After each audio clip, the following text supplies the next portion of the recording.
তার আজকে পুরস্কার বাংলার আরবি ফার্সি বসে আছেন তাদের সামনে ছিলাম বন্ধুর বাড়ি মধ্যপথে গিয়ে গাড়ি সম্ভব না, সত্যি কথা। আমার কথা রিফাত মাহবুব সাকিব।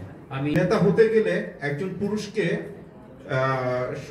পরিবারের মধ্য থেকে তাকে হিরো হিসাবে উপস্থাপন করতে শিখুন। বাবা সন্তানদের সামনে তার বাবাকে হিরো হিসাবে থাকতে শেখান।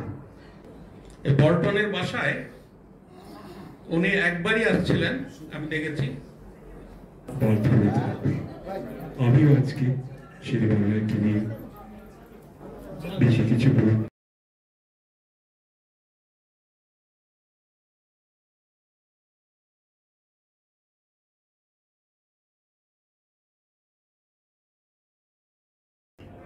প্রিয় দর্শক, আসসালামু আলাইকুম। শেরেবাংলা সাংস্কৃতিক জোটের উদ্যোগে আজকে শেরেবাংলা স্টার অ্যাওয়ার্ড 2025 যাকে বিশেষ অতিথি এবং অ্যাওয়ার্ডে ভূষিত করা হয়েছে আমাদের সেই প্রাণপ্রিয় ব্যক্তিত্ব রিফাত মাহমুদ সাকিব, একজন ব্যাংকার, গবেষক, লেখক, সমাজ সংস্কারক, ফিল্ম মেকার এবং মানবতার একটি অন্যতম দর্শন।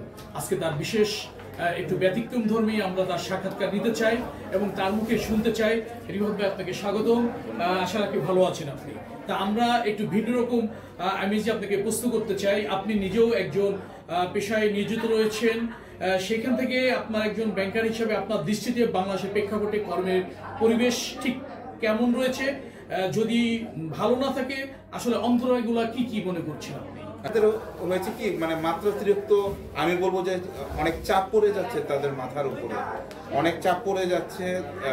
ম্যাক্সিমাম ব্যাংকাররাই এখন অসুস্থ হয়ে যাচ্ছে টোটাল বাংলাদেশের, আমি সব ব্যাংকারদের কথাই বলছি, এবং তারা কোনো রিক্রিয়েশনের সুযোগও পাচ্ছে না। সেই জায়গাটাও জানতে চাই, রিক্রিয়েশন সুযোগ পাচ্ছে না কারণ কি, তারা একটা সার্টেন টাইম পর্যন্ত তারা বিজি থাকছে। সার্টেন টাইম বলতে অনেক টাইম, মানে তারা এই কাজের সাথে সরকার যে রুলস দেয়া আছে সেই জায়গা থেকে আমরা জানতে চাই, মানে এর বাইরে গিয়েও তাদেরকে পরিশ্রম করতে হয়, হয়তো মানে আনঅফিশিয়ালিও তাকে দৌড়াতে হয়, কারণ তো মানে কাস্টমার ইন্টারাকশন হবে না। তো সেই ক্ষেত্রে হয় কি, সে তার ফ্যামিলিতে সময় দিতে পারছে না, সে তার নিজেকে সময় দিতে পারছে না, পর্যাপ্ত পরিমাণে মেন্টাল যে রিক্রিয়েশন দরকার সেটাও সে ইয়ে করতে পারছে না। তো সবকিছু মিলে ব্যাংকাররা এখন কিন্তু প্রচুর হার্ট অ্যাটাক আর হচ্ছে